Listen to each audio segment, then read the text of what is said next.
بسم اللہ الرحمن الرحیم۔ اللہ کے نام سے شروع جو بڑا مہربان اور نہایت رحم کرنے والا ہے۔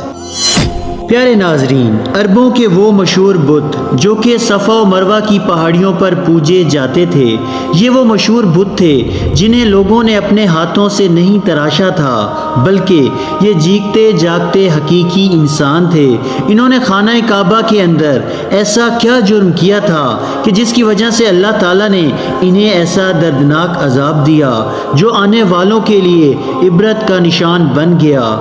دوستو، جب سے خانہ کعبہ تعمیر ہوا ہے تب سے لے کر آج تک جس نے بھی بیت اللہ کی بے حرمتی کی یا بے حرمتی کرنے کی کوشش کی تو اللہ تعالیٰ نے اس کا وہ حشر کیا کہ رہتی دنیا تک وہ عبرت کا نشان بن گیا، پھر چاہے وہ دنیا کا طاقتور بادشاہ ابرہا یا اس کے ہاتھیوں کا لشکر ہی کیوں نہ ہو، اللہ تعالیٰ نے انہیں عبرت کا نشان بنا دیا۔ اور اس کے علاوہ تاریخ میں ایسے کئی واقعات ملتے ہیں کہ جنہوں نے بیت اللہ شریف کی بے حرمتی کی تو اللہ تعالیٰ نے انہیں دردناک عذاب دے کر تباہ و برباد کر دیا۔ اور اس کی ایک مثال اساف و نائلہ ہیں۔ اساف بن یالا اور نائلہ بنت زید دراصل قبیلہ بنی جرم کے ایک مرد و زن تھے۔ نائلہ ایک خوبصورت اور حسین و جمیل لڑکی تھی جو اپنے قبیلے میں یمن کے کسی علاقے میں رہا کرتی تھی۔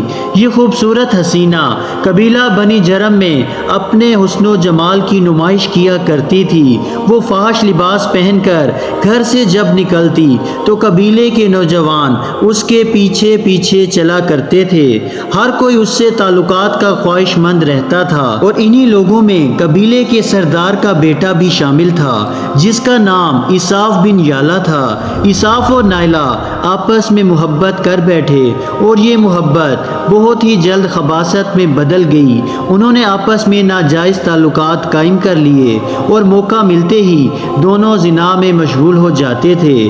اس طرح یہ سلسلہ یوں ہی چلتا رہا اور جلد ہی ان کے گھر والوں کو اس کا علم ہو گیا تو وہ ان کے خلاف ہو گئے، جس کی وجہ سے انہوں نے ان دونوں کے ملنے پر پابندی لگا دی اور ان دونوں کو آپس میں ملنے سے روک دیا۔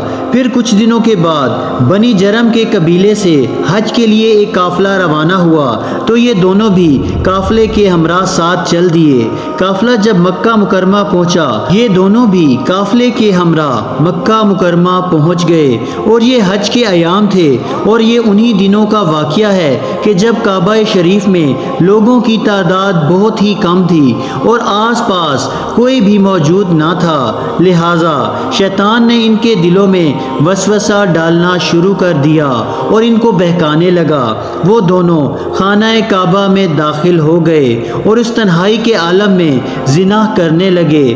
ان کی اس خباثت اور کعبہ شریف کی اس بے حرمتی پر زمین و آسمان کانپ اٹھے، سمندر کی موجیں جوش مارنے لگیں اور اللہ تعالیٰ کی طرف سے عذاب نازل ہو گیا۔ ہوا کچھ یوں کہ جب وہ خانہ کعبہ کے اندر بدفعلی کر رہے تھے تو اسی وقت ان کی روحوں کو قبض کر لیا گیا اور ان کے جسم پتھر کے بنتے چلے گئے۔ یہ لمحہ انتہائی دردناک اور عجیب و غریب تھا۔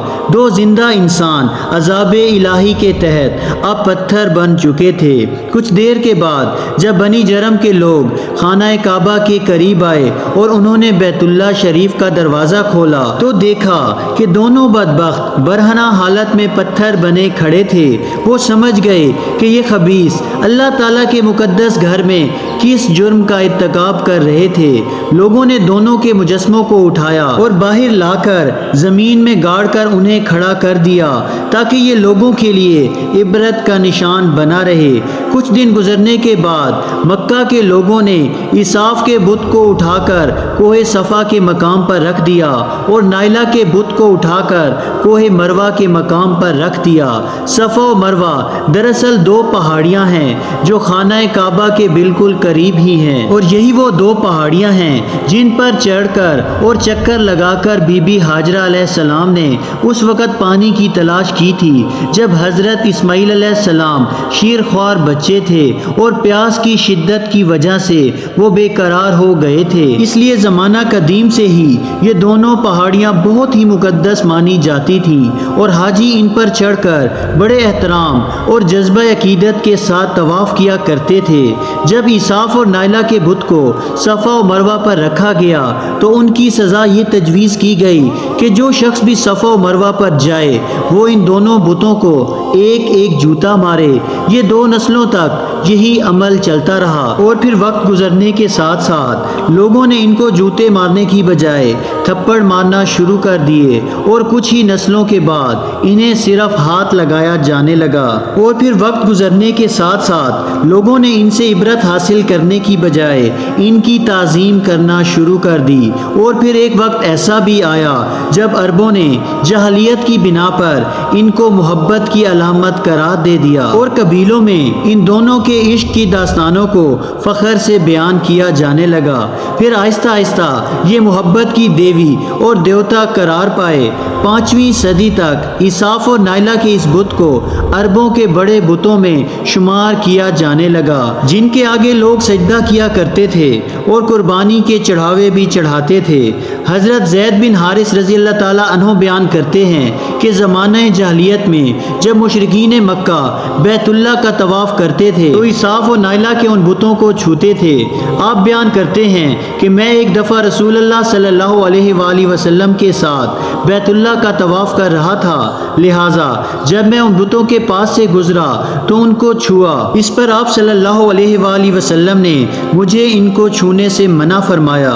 میں نے اپنے دل میں کہا کہ دیکھوں تو صحیح کہ چھونے سے کیا ہوتا ہے، اس لیے دوبارہ ان کو چھوا تو آپ صلی اللہ علیہ وآلہ وسلم نے دوبارہ ذرا سختی سے منع کرتے ہوئے فرمایا، کیا میں نے تم کو منع نہ کیا تھا؟ تو حضرت زید رضی اللہ تعالیٰ عنہ فرماتے ہیں کہ اللہ کی قسم اس کے بعد کبھی کسی بت کو میں نے ہاتھ نہیں لگایا۔ اور دوستو 10 ہجری میں جب اللہ تعالیٰ نے عرب میں دین اسلام کو غالب کیا اور رسول اللہ صلی اللہ علیہ وآلہ وسلم نے مکہ فتح کیا تو آپ نے فتح کے بعد حرم شریف میں داخل ہوئے اور آپ نے حضرت علی رضی اللہ تعالیٰ عنہ کے ساتھ مل کر تمام چھوٹے بڑے بتوں کو توڑ ڈالا اور آپ صلی اللہ علیہ وآلہ وسلم بت توڑتے جاتے اور یہ فرماتے جاتے کہ حق آ گیا اور باطل مٹ گیا، بے شک باطل نے مٹ جانا ہی تھا، یہاں تک کہ خانہ کعبہ تمام بتوں سے پاک ہو گیا۔ اور پھر آپ صلی اللہ علیہ وآلہ وسلم صفا اور مروہ پر تشریف لے گئے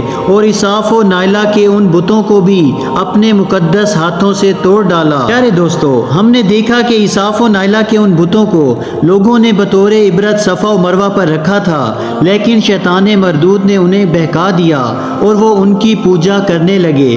صرف یہی نہیں بلکہ زنا جیسے بدترین جرم جسے خانہ کعبہ کے اندر کیا گیا تھا، لوگ اس داستان کو فخر کے طور پر بیان کرنے لگے۔ ہونا تو یہ چاہیے تھا کہ ان کی بدفعلی پر لعنت کی جاتی، لیکن عربوں نے اس گناہ کو ماڈل کے طور پر داستان عشق بنا دیا۔ بالکل اسی طرح آج کے اس فتنے برے دور میں کچھ حالات نظر آتے ہیں جہاں اگر کوئی شخص کسی سنگین جرم کا ارتکاب کرتا ہے تو لوگ اسے ہیرو کی طرح بطور نمونہ پیش کرتے ہیں اور بڑے بڑے گناہ بڑی ڈٹائی سے کرتے ہیں۔